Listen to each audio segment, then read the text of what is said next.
Vamos a orar en esta mañana. Bueno, buenos días a todos, ¿no? Perdón. Vamos a orar y vamos a pedirle al Señor que nos acompañe una vez más en esta mañana con el tema que estamos tratando, ¿no? Acerca del Sermón del Monte, para que Él sea quien nos guíe y nos lleve a toda verdad en esta mañana. Oremos. Padre, una vez más queremos venir a ti para agradecerte por este tiempo juntos, Padre. Gracias porque sabemos que, como siempre decimos, Señor, pero porque estamos convencidos de esto, que tu buena voluntad nos trae, Señor, a reunirnos. Que tu buena voluntad en cada uno de nosotros nos pone esa disposición en el corazón de poder presentarnos ante ti para escucharte, Señor, una vez más y para ver de tu verdad. Por eso, Padre, te rogamos que nuestros corazones estén libres de todo peso, Padre, en esta mañana, de todo pecado y de todo pensamiento que puedes distraernos, Señor, y que podamos ponernos delante de ti para escuchar tu voz una vez más.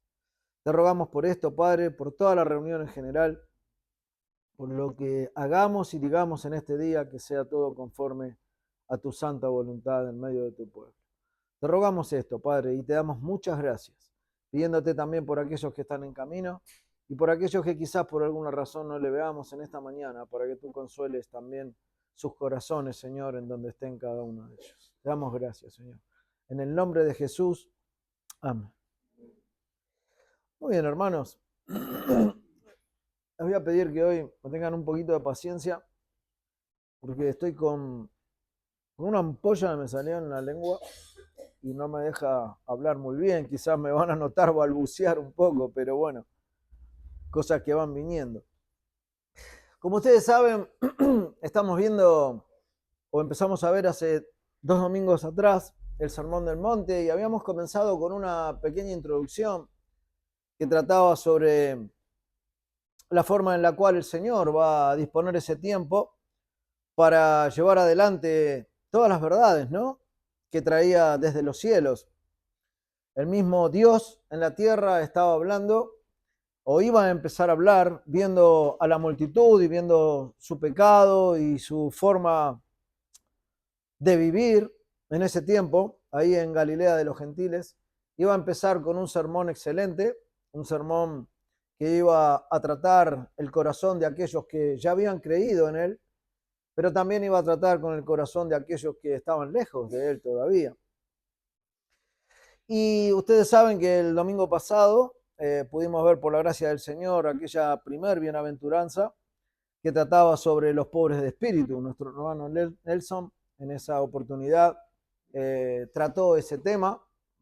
Y hoy, como la segunda lección, vamos a ver la segunda bienaventuranza que trata sobre aquellos que lloran. Bienaventurados aquellos o los que lloran, ¿sí? Esto lo vamos a ver en el capítulo 5 del Evangelio de Mateo.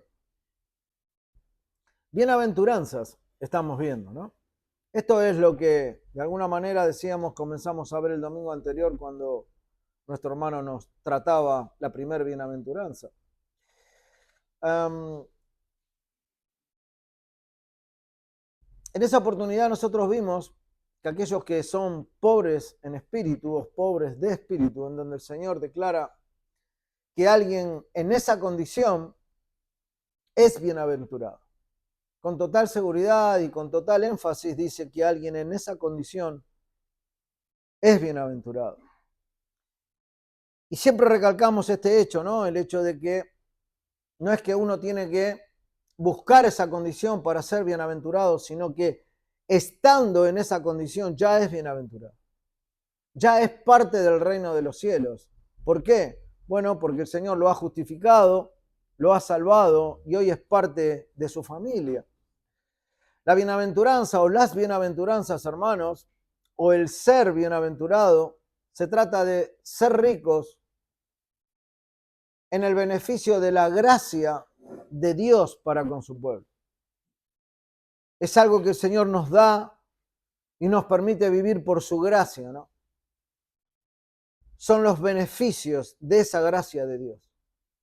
Y esto sin tomar en cuenta la condición o el presente de la persona. No tiene nada que ver la situación en la que esté pasando para que la bienaventuranza de Dios en ese Hijo de Dios deje de existir. No, no es así.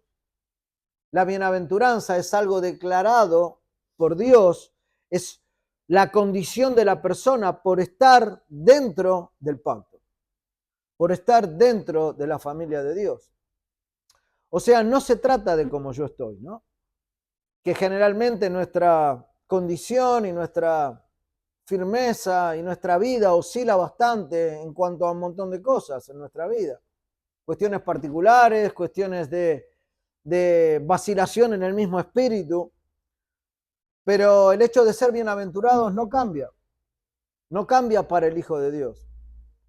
Jesús de alguna manera nos está diciendo que la bienaventuranza es un beneficio dado por gracia a sus hijos. Y es una felicidad, digamos, un estado que no depende de la situación, de lo que pasa aquí en cada una de las personas. Entonces, teniendo en cuenta esto, nosotros ya nos ponemos por sobre un escalón o miramos desde arriba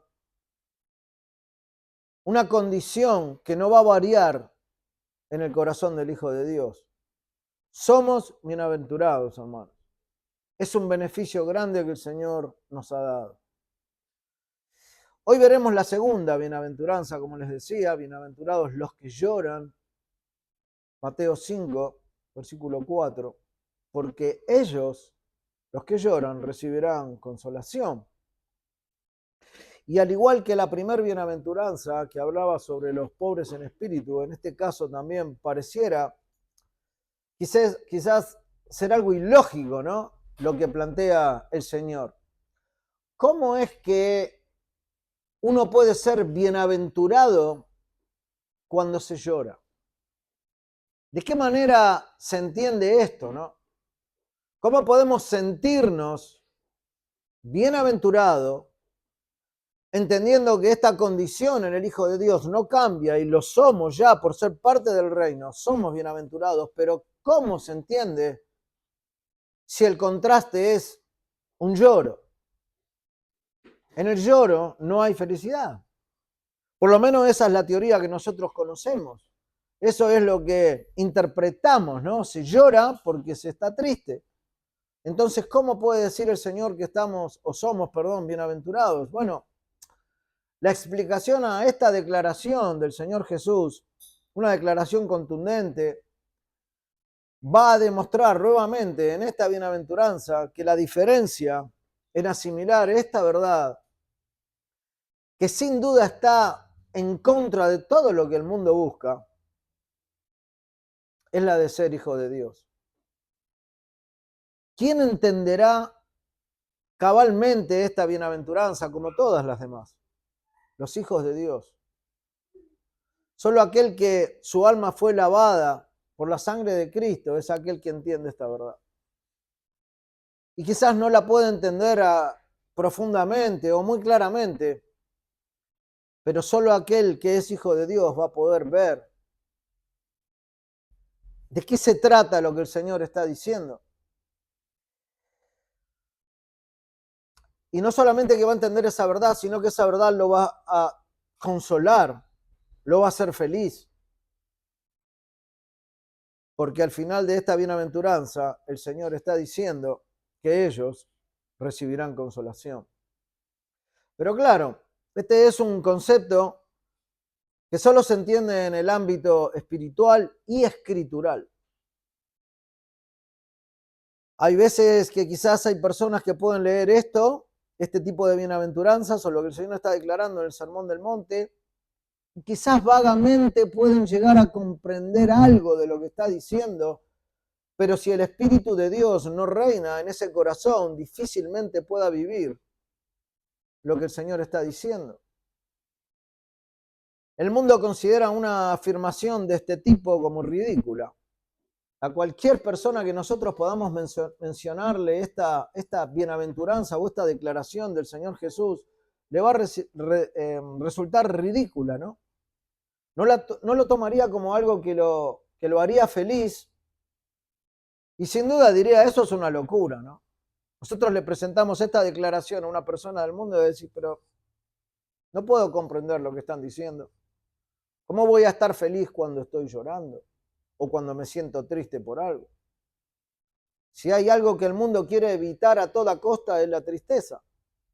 Estar bien lejos del dolor, en toda la vida, el mundo en general quiere dejar y tener bien lejos lo que se relacione con la tristeza y evitarlo lo más posible, ¿no? La filosofía es, bueno, olvídate de los problemas o de las cosas que nos van a traer tristeza y evitémoslo. Así seremos lo más felices que podamos. Eso es lo que piensa el mundo. La idea del mundo en general es huir del dolor, ¿no? Y de la idea del dolor. Ni siquiera es algo que quieren pensar o que quieren transitar. Por eso los placeres de este mundo, el dinero, las cosas de esta tierra, ellos creen en muchas oportunidades que los va a hacer alejar de ese sentimiento de tristeza. Pero sin embargo, el Evangelio dice que eso no es verdad, sino que expresa lo contrario, ¿no? El Evangelio dice, en boca de Jesús, bienaventurados los que lloran. En realidad son los únicos felices.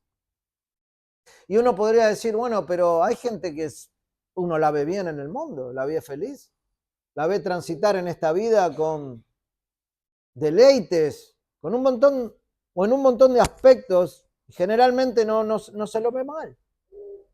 Sí, puede ser que en cierta manera viva así, pero no serán parte de los bienaventurados en la medida que ese corazón no sea sanado, restituido y justificado. Es una diferencia grande la que el Señor presenta en esta bienaventuranza con el mundo. Es un contraste interesante, pero es un contraste real a la vez, ¿no? Que solo es entendido por el creyente. Y yo espero realmente, hermanos, que podamos entender a qué se refiere esta bienaventuranza. En Lucas 6, el pasaje paralelo, lo presenta de una forma un poco más llamativa, ¿no, Lucas? Dice, bienaventurados los que ahora lloráis, porque reiréis. Le está poniendo el presente continuo, ¿no? De decir, bueno, ahora lloramos, ahora lloran los hijos de Dios. Tranquilos, porque van a reír. Está prometiendo bendición y felicidad a todos los que lloran. Pero nosotros debemos entender bien a qué se refiere nuestro Señor cuando dice esto, ¿no?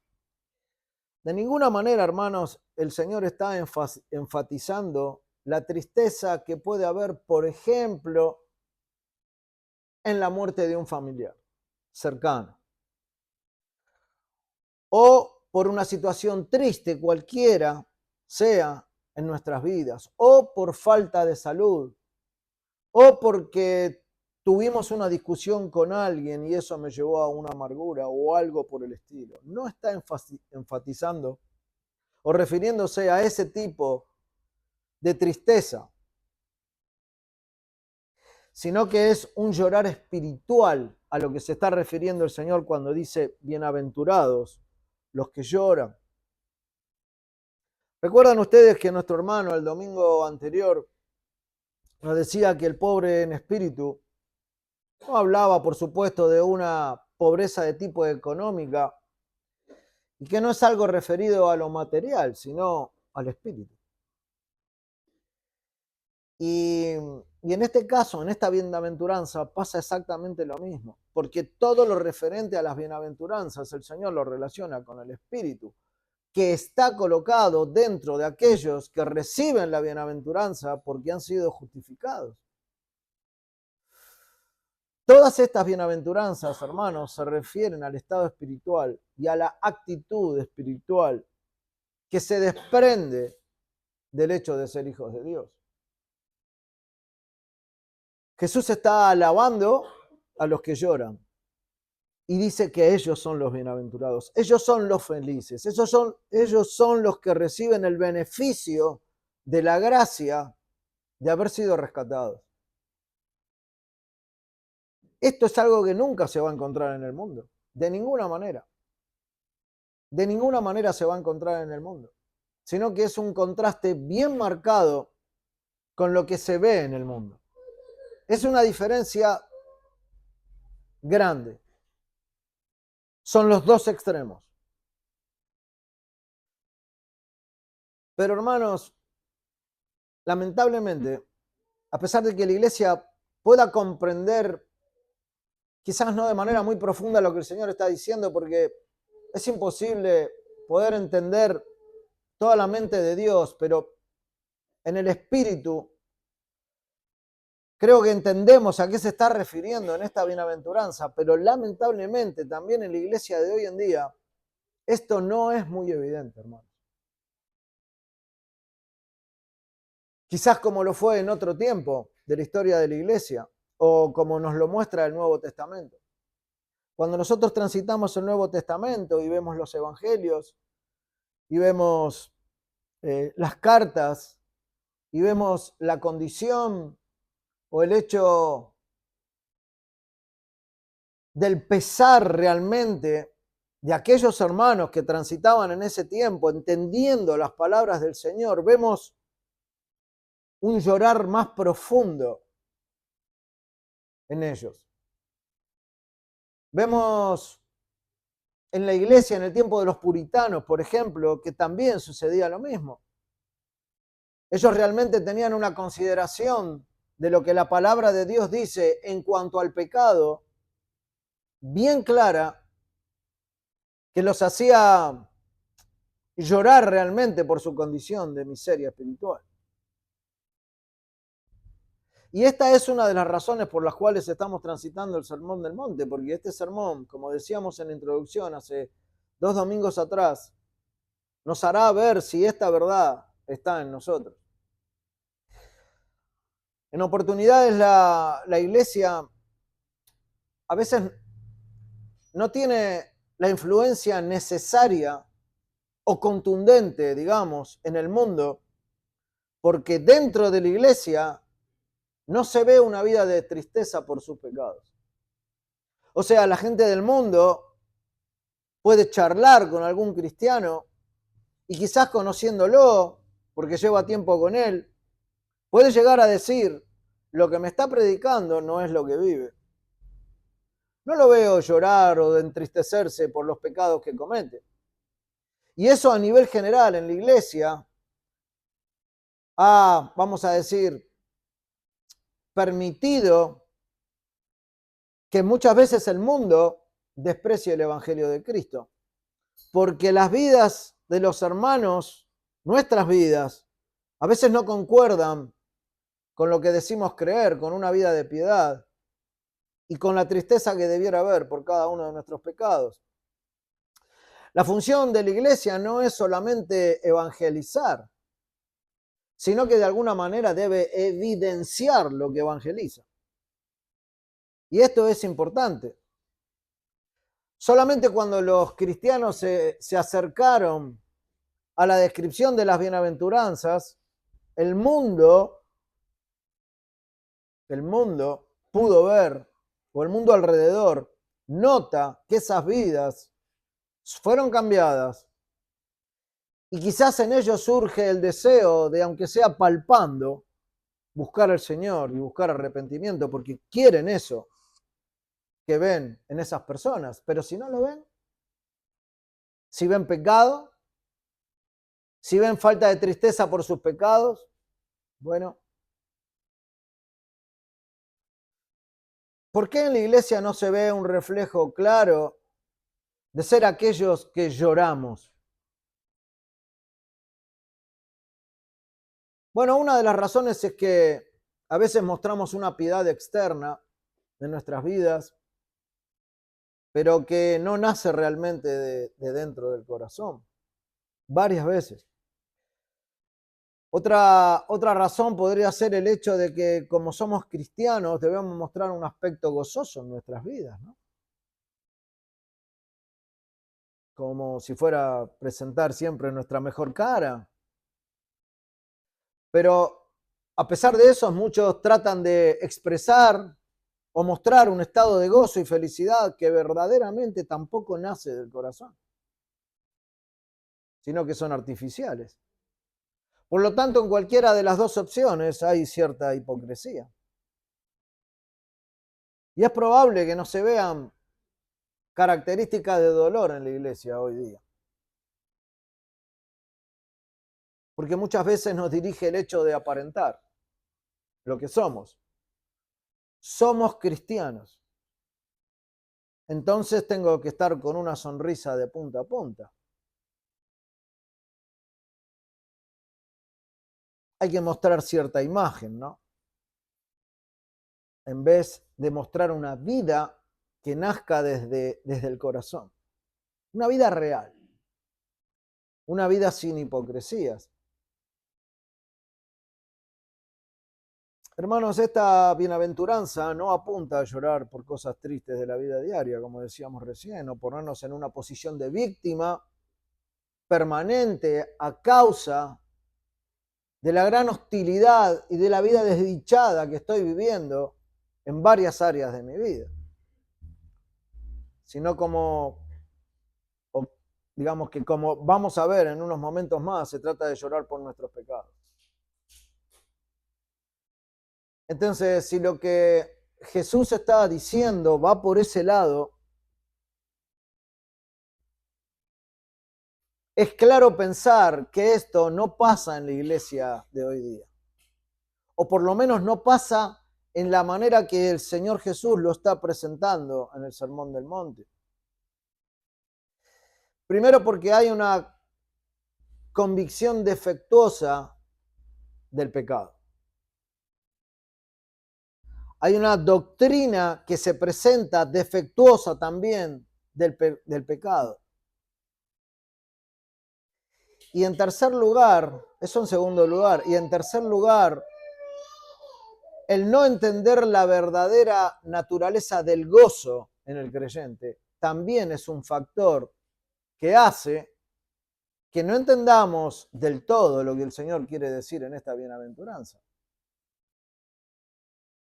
Y esto hace que no vivamos quizás en estos días como vivía quizás esa iglesia antigua, ¿no? En donde permanentemente vivían en el Evangelio, entendiendo lo que el Señor decía de manera precisa y cómo el Señor veía de manera precisa, en este caso, el pecado.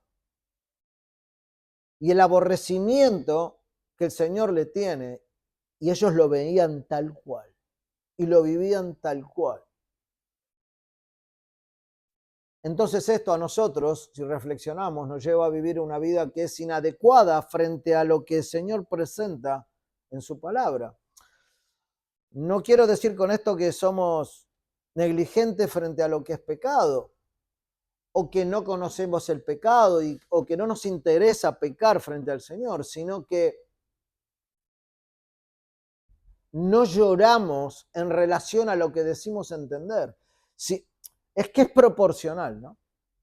Si el pecado en mi vida es algo que puedo dejar pasar varias veces, entonces mi lloro va a ser proporcional a eso, en una medida bien baja, mínima, porque la consideración que le doy al pecado es mínima.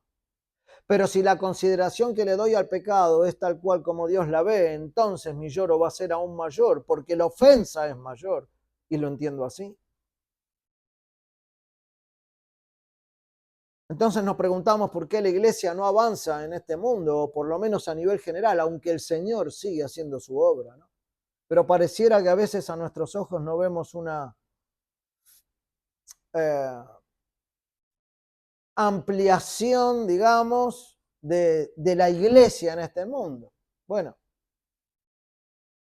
la respuesta es clara, ¿eh?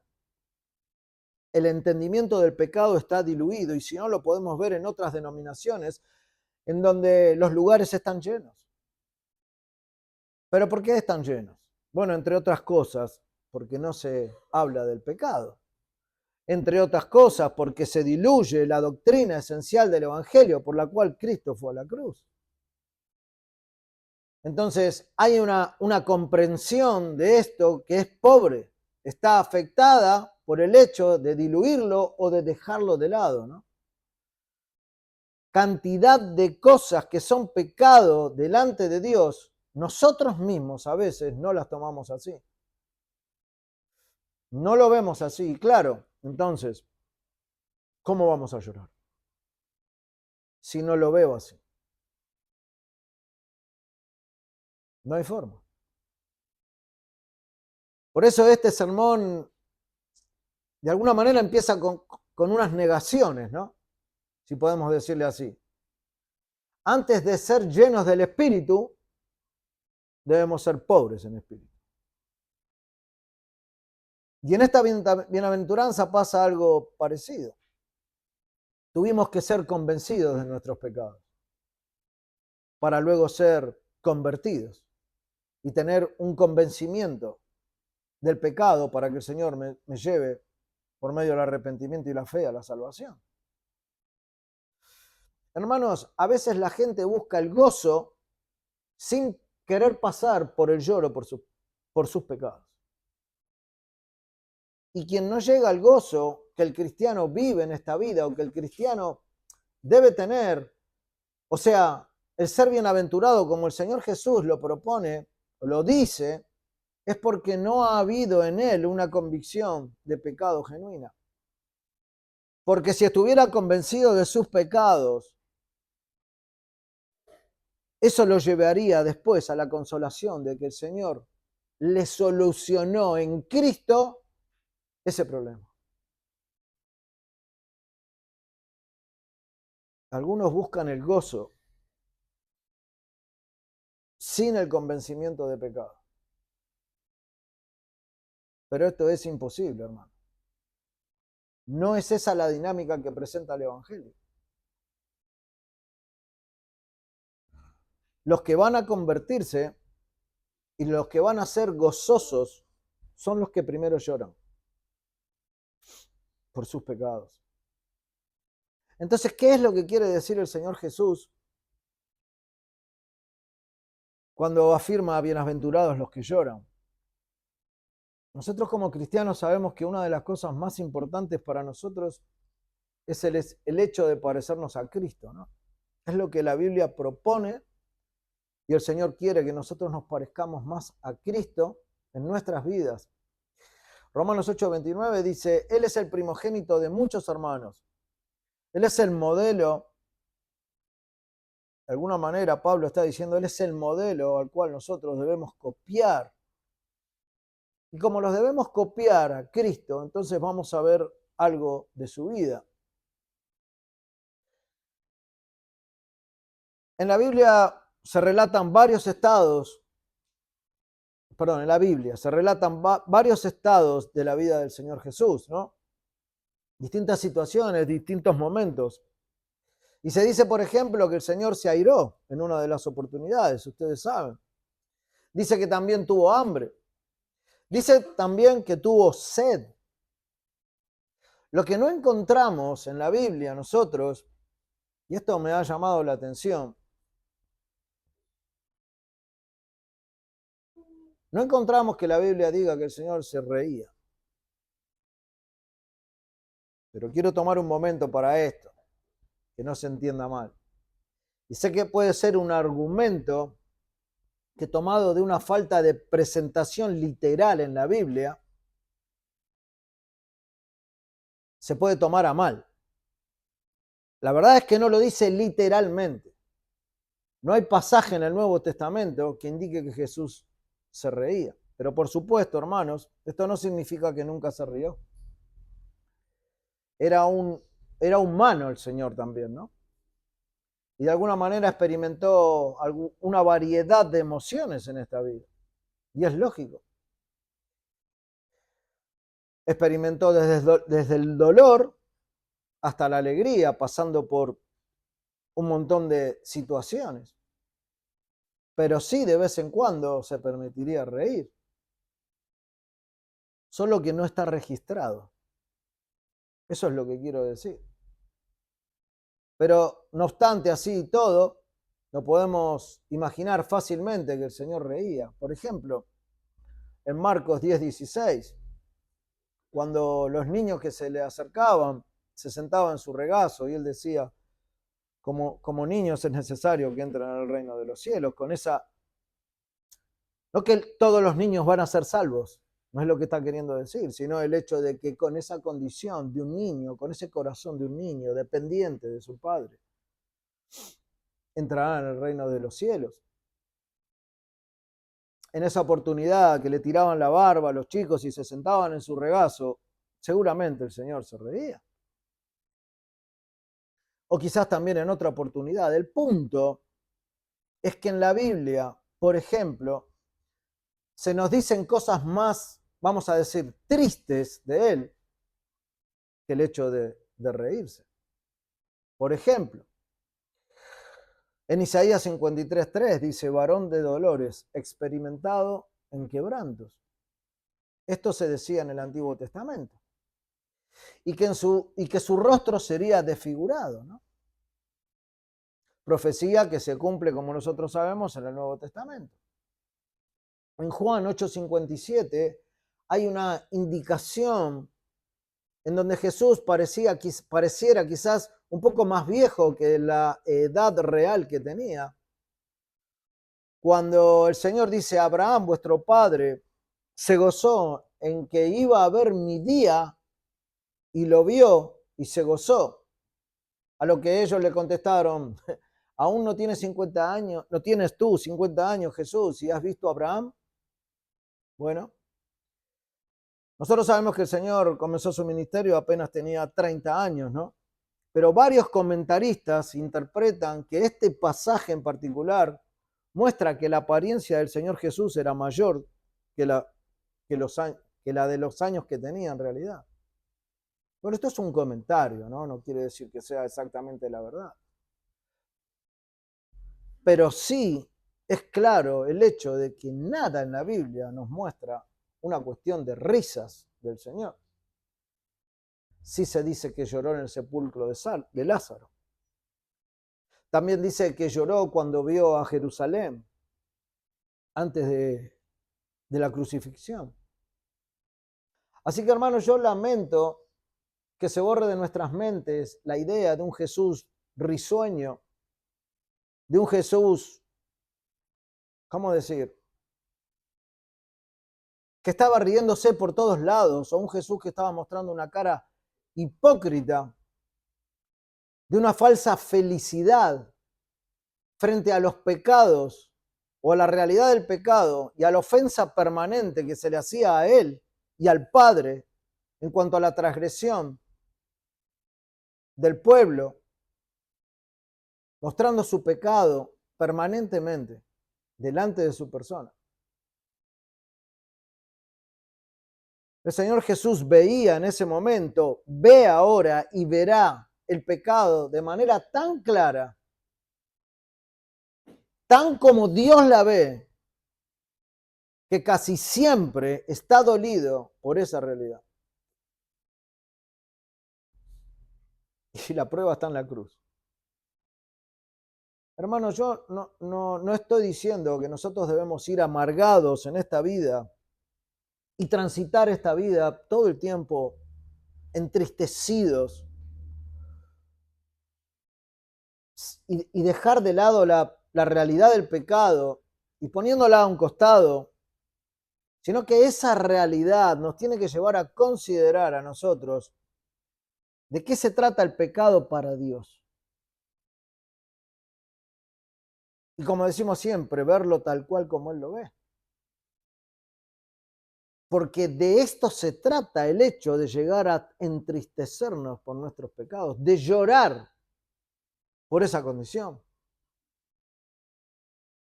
Recordemos, hermanos, que el cristiano es un hombre que sabe exclamar, miserable de mí, como lo decía Pablo. Miserable de mí, ¿quién me librará de este cuerpo de muerte? Pablo se sentía bien mal, muy mal, y estaba abrumado por esa realidad todo el tiempo. Y el cristiano si tiene el mismo espíritu que tenía Pablo, debe sentirse así. Debiera sentirse así. Debiera pasar eso permanentemente. Entonces la pregunta es, ¿te sentís así? ¿Nos sentimos así? ¿Me siento así? Esta es la confrontación en esta mañana. Jesús no podía reír al ver la realidad del pecado. No en él, sino la realidad del pecado en el mundo. No podía alegrarse por esto. Si dice que Dios lo aborrece el pecado, ¿de qué? ¿Cómo podemos pensar que él reía frente a esto? De ninguna manera. Pero nosotros, recuerden que estamos viendo algo de Jesús, unos matices rápidos, porque debemos ser igual a él. Entonces nosotros no. Nosotros nos reímos igual. Hay pecado y nos reímos igual muchas veces, porque es liviano, hermano, el pecado para nosotros. No lo consideramos como Cristo lo considera. Nos reímos igual y no sale desde dentro, a no ser que sea una situación de pecado grave y evidente, en donde uno puede decir, uy, miserable de mí. Sino que más bien siempre es superficial la consideración del pecado. Bueno, no es tan malo, no es tan grave, no está tan mal. No le hago mal a nadie. Eso no nos va a llevar a llorar por nuestro pecado. Hermanos, el llorar por nuestros pecados es lo que sigue naturalmente a ser pobres de espíritu. Es lo inevitable.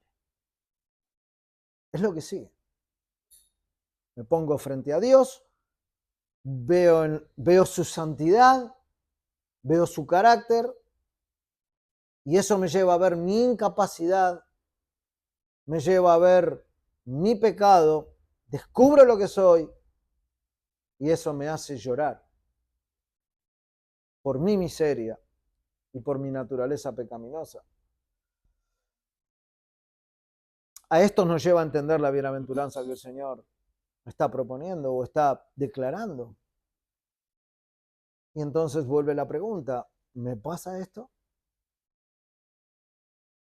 ¿Me pasa esto?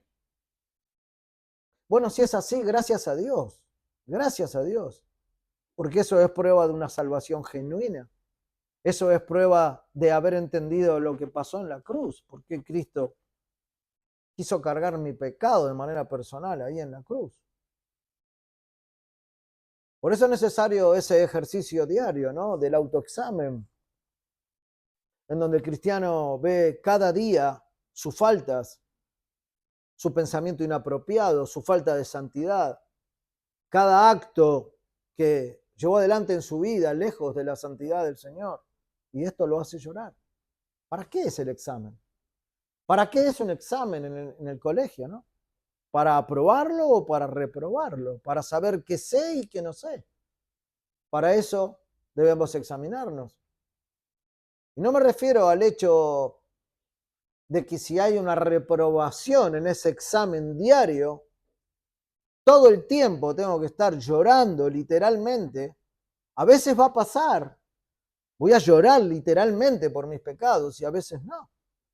Pero sí va a haber una contrición por ese pesar de pecado que me va a llevar a buscar al Señor en arrepentimiento una vez más. El examen, hermanos, a nosotros nos debe llevar a preguntarnos, por ejemplo, ¿qué hay en mí? ¿Qué es lo que está pasando en mí para conducirme siempre de la misma manera? ¿Qué es lo que pasa? ¿Por qué me irrito tanto, por ejemplo? ¿Por qué tengo tan mal carácter? ¿Por qué no puedo dominarme? ¿Por qué siento envidias? ¿Por qué siento celos? U otras cosas. ¿Qué hay dentro de mí? Esas son las preguntas Puede haber otras, por supuesto, que nos llevan a un examen exhaustivo de nuestra alma. Y eso nos va a llevar a ver nuestro pecado, la motivación por la cual estoy pecando. ¿Por qué? Y eso me va a llevar a llorar y entristecerme delante del Señor. Es inevitable llegar a esas preguntas cuando hay un examen personal. Es lo que va a pasar. Pero claro, generalmente no hacemos ese examen. Generalmente apoyamos la cabeza en la almohada y nos quedamos dormidos. Y al otro día vuelve otra vez la vorágine del día a día. Y así. Entonces, claro, ¿cuándo voy a llorar por mis pecados? Si nunca me examino, si nunca estoy delante del Señor para ver mi maldad. No son imaginaciones, hermanos. Es la realidad que tenemos como pecadores. Y aunque seamos cubiertos y estemos cubiertos por la sangre de Cristo, esto es algo que nos tiene que probar día a día a todos. Ahora, si yo no acepto esa enseñanza, quiere decir que no lloro.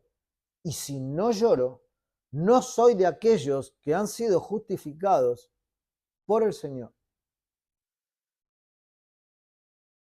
Si yo considero que esto de, vamos a decir, ver mis pecados todo el tiempo es insano, digamos, o es nocivo, o ya es algo molesto. O sea, ver esta realidad en mí todo el tiempo, que es algo que nos pasa. Entonces lo que estoy diciendo, en realidad, es que lo que dice Pablo o lo que declara Jesús en cuanto al pecado no es tan así. Porque ya no quiero hacer este examen. Por la razón que sea.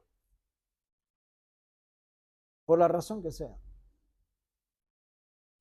Entonces, si es así, tengo que revisar mi espíritu.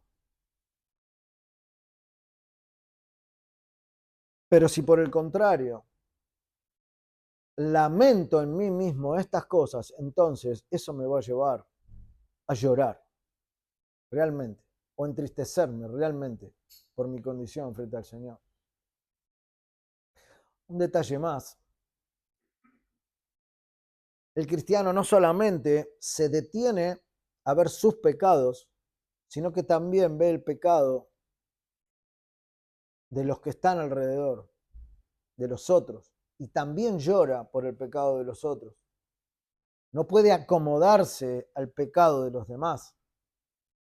No puede, no debe dejar pasar el pecado en los demás. Ve lo mismo en otros.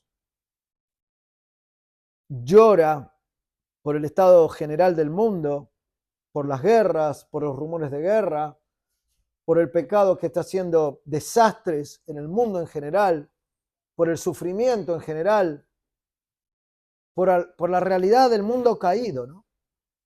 Llora por eso. Porque ¿cuál es la constante que ve en una condición de ese tipo? ¿Por qué el mundo está en esa condición? Bueno, el mundo está en esa condición por el pecado, por lo tanto es por eso que llora. No es solamente para con uno, no es solamente en el hecho de verse a uno, sino que todo lo que gira alrededor también produce el mismo o la misma tristeza. Se duele por lo que pasa alrededor o lo que viven aquellos que están cerca de él en pecado. Jesús, como decíamos antes, cuando vio la muerte de Lázaro o cuando supo de la muerte de Lázaro, no lloró porque había muerto, porque en unos minutos más lo iba a resucitar, ¿no? Con su poder, sino que lloró porque la muerte se había establecido a causa del pecado. Porque con el pecado vino la muerte, ¿no? Y también, como decíamos antes, Jesús no lloró por Jerusalén porque sí, porque era una ciudad que amaba, o porque quizás había tenido relaciones con muchas personas ahí, no era por eso, sino porque muchísimos rechazaban su palabra y veía también la destrucción que le venía encima, ¿no?, a esa ciudad a causa de su pecado. Él lloró por todas estas cosas. Y los que quieran parecerse a Cristo deben llorar también. Así, dolidos por el pecado ajeno también. Lloramos porque entendemos lo que significa el pecado. Nos entristecemos, nos ponemos mal porque estamos ofendiendo a Dios y por el aborrecimiento que Él le tiene al pecado, ¿no? Esto es lo que significa, hermanos, llorar de manera espiritual. Y es lo que vemos en el Nuevo Testamento. El mundo ríe ahora, pero va a llorar después. En cambio, el Señor Jesús propone y dice que es bienaventurado el que llora ahora, porque después reirá. Después reirá. Reirá.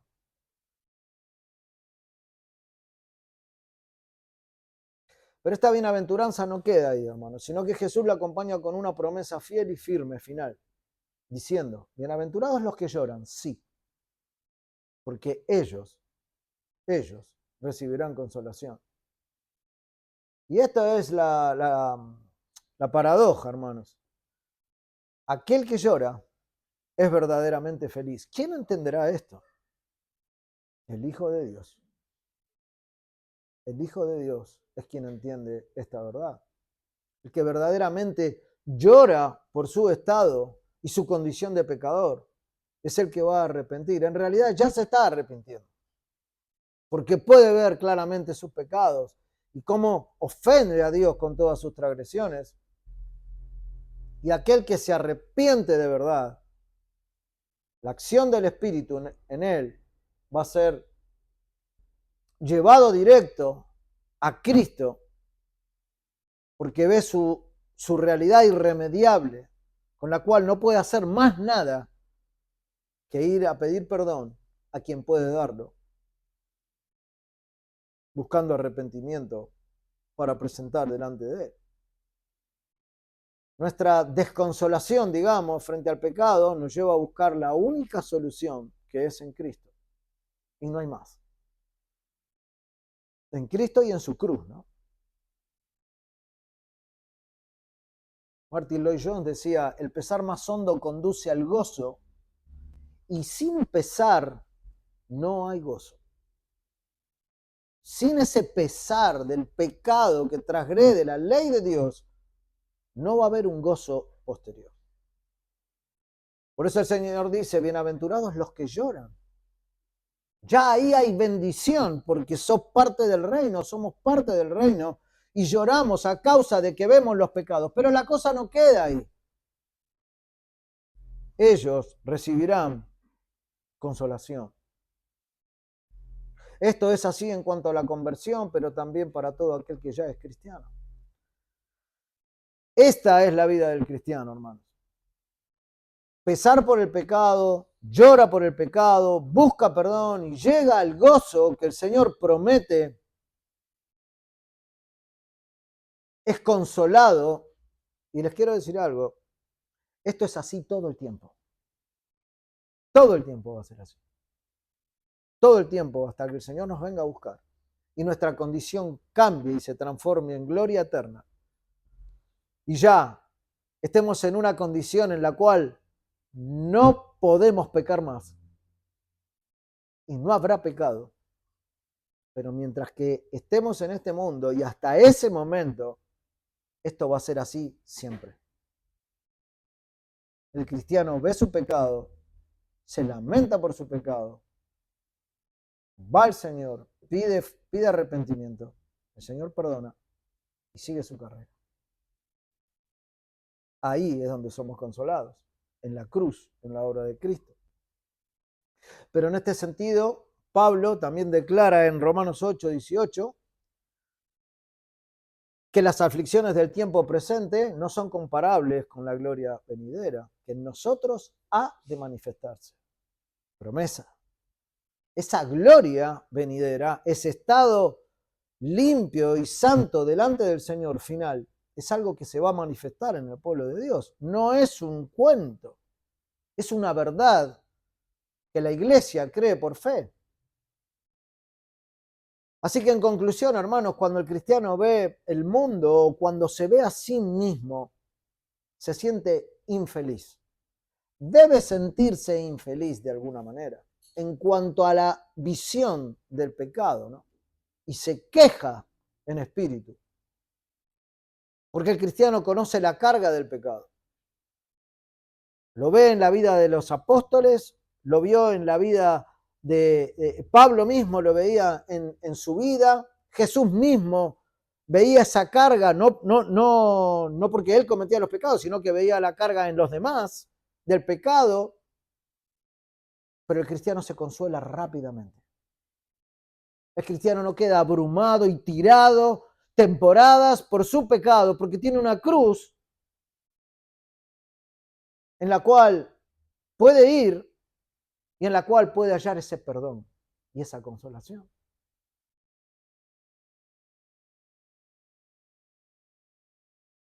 Incluso también se consuela pensando en la seguridad de la venida de Cristo, en donde habrá cielos nuevos y tierra nueva, y las cosas viejas habrán pasado, y dentro de esas cosas viejas estará el pecado. Pero va a pasar. En ese lugar va a morar la justicia.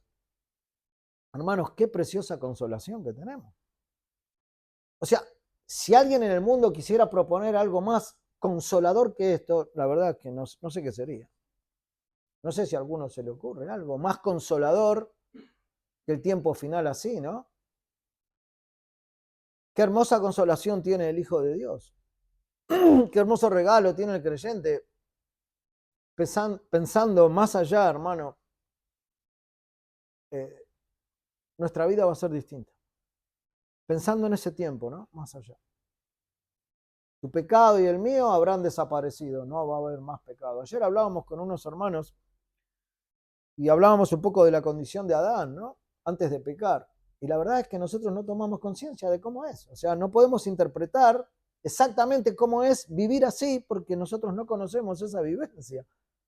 Pero sí la vamos a conocer en la gloria. Sí vamos a saber, y de manera más perfecta aún, cómo es vivir en un estado sin pecado.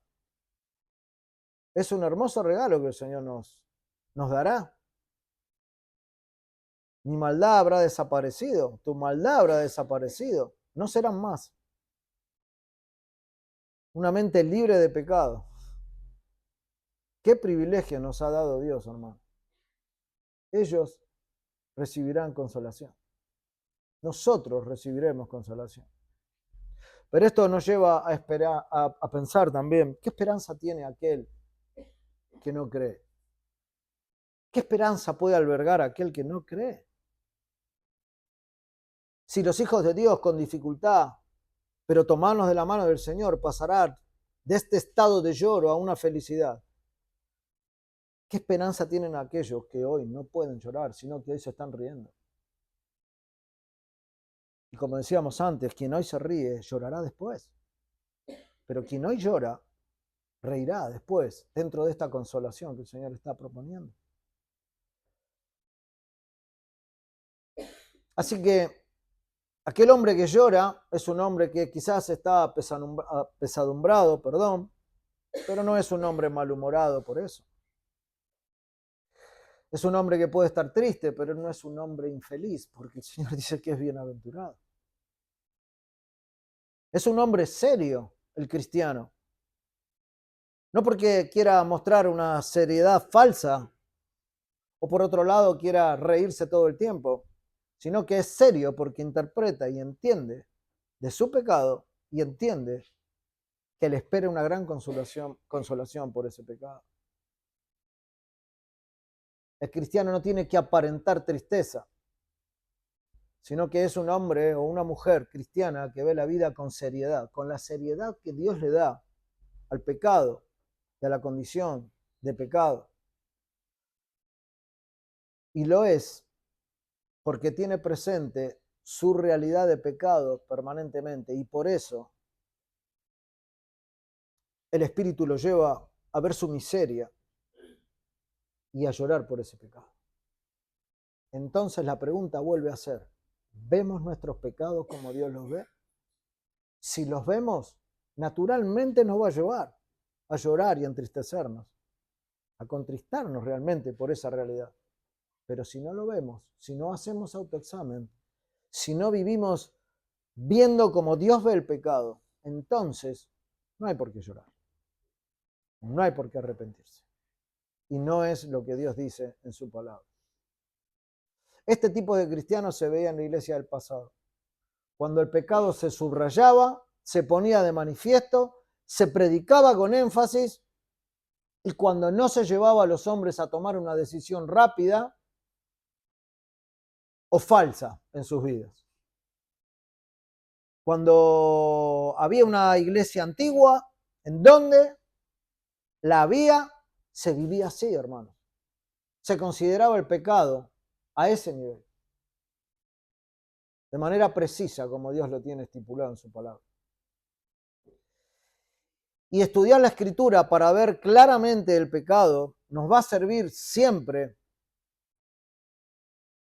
para cuando lo veamos en nuestra vida, lo confesemos y nos gocemos también en el consuelo que Dios da en Cristo por nuestros pecados. Bienaventurados los que lloran, dice el Señor Jesús, porque ellos recibirán consolación. Que el Señor nos bendiga, hermanos. Vamos a orar. Padre, ayúdanos, Señor, a poder ver nuestras maldades, a poder ver nuestros pecados como tú los ves.